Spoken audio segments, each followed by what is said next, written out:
आम्भेमाने प्रायतः समस्ते जानिछु हरि एवं हर एक व अभिन्न।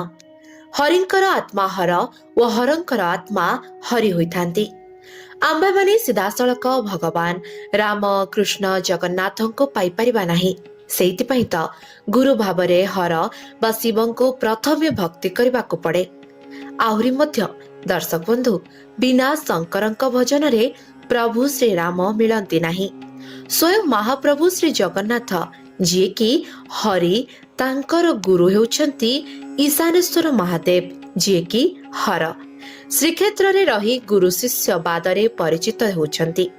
आहुरी मध्य दर्शक बंधु श्रीमद् भगवत गीता रे एहा मध्य कहा जायछि कृष्ण वंदे जगत गुरम।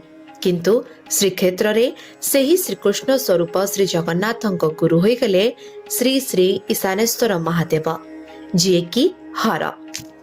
दर्शक बंधु आज आपणक पई भगवान श्री हरि विष्णुंकर एक दिव्य लीला उपस्थापन करबा को जाउछि। दिने श्री हरि विष्णु ध्यान करबा पई एक शांत व पवित्र स्थान खोजुथिले। तांको हिमालय रे महादेवंक घर सबुठारु सुंदर व नीरव लागिला। श्री हरि एक छोट शिशुर रूप धारण करी महादेवंक घर दुआरे कांदिबाकु लागिले। माता पार्वती से शिशु को देखि मार ममतारे भरी जाइथिले।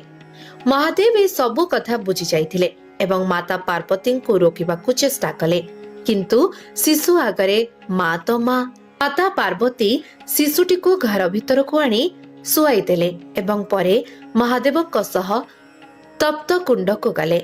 जेतेबेले सेमाने फेरिले शिशु निजर प्रकृत रूप प्रकाश करुथिले। से स्वयं भगवान विष्णु रूप धारण करिनेले।